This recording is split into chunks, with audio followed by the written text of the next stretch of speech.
인간을 흔히 사회적 동물이라고 이야기합니다. 혼자서는 살아갈 수 없는 동물이라는 뜻입니다.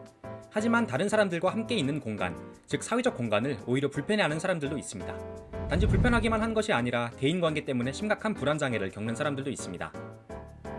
이렇게 사람을 대하거나 기피하는 증상을 통틀어 대인기피증이라고 이야기하곤 합니다. 다른 사람들과 함께하는 것을 두려워하거나 힘들어하는 증상은 왜 생기게 되는 것일까요? 사회적 동물의 본능을 거스르는 이 증상은 왜 발생하는 것일까요?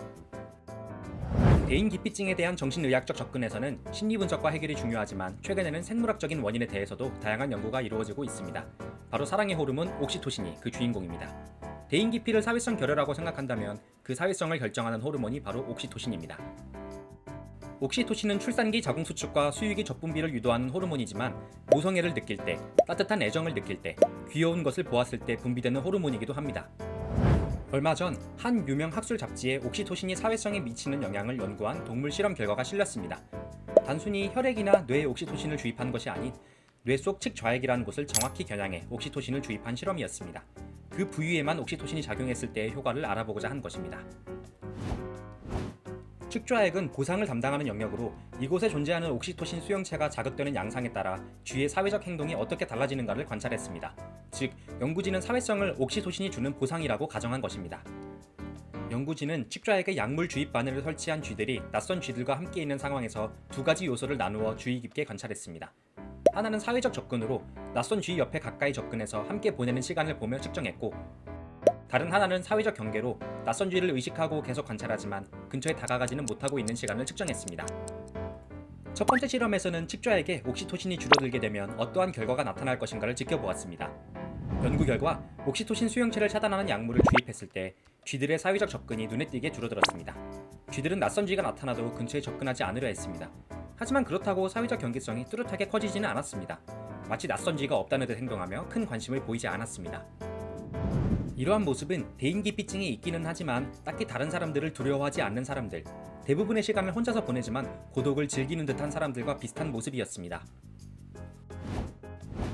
두 번째 실험에서는 대인기피 상태에서 측좌에게 옥시토신이 늘어나게 되면 어떻게 되는지 지켜보았습니다. 연구진들은 먼저 쥐들에게 스트레스를 주어 공격성과 경계성이 높아지게 만들어 낯선 쥐들과의 접촉에 민감한 상태가 되도록 하였습니다.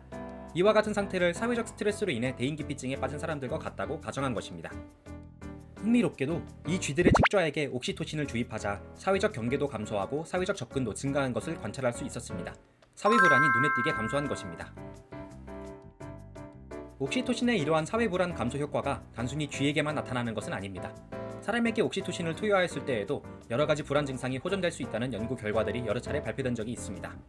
그래서 스프레이 형식으로 코에 옥시토신을 뿌려 불안 장애를 치료하는 형식의 연구가 진행되기도 하였습니다. 아쉽게도 특정 상황에서만 효과가 있었고 오히려 사회 불안이 악화된 상황도 있어 실제 인상에 적용되기에는 시기상조로 보입니다. 하지만 이번 연구에서 주목해야 할 점은 옥시토신의 전반적인 작용이 아닌 측좌에게 집중된 작용 효과를 관찰했다는 것입니다.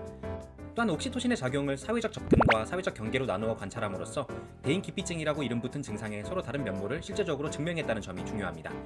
같은 대인기피증이라 하더라도 사회적 스트레스가 누적되어 발생한 경계 상태와 근본적으로 타인에게 무관심한 상태는 전혀 다르기 때문입니다.